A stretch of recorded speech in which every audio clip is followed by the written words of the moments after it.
festa a maggio, tu e l'amica mia che cercava parole sui discorsi della gente.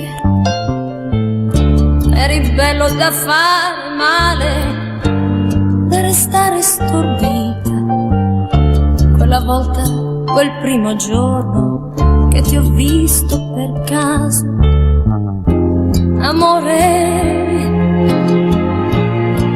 Mi hai chiamata il giorno dopo in casa e mi hai detto scusa, non volevo disturbarti, ma ieri non mi hai sorriso, no, mi hai detto una parola e io voglio sentire la tua voce e sentire il tuo respiro, amore, amore.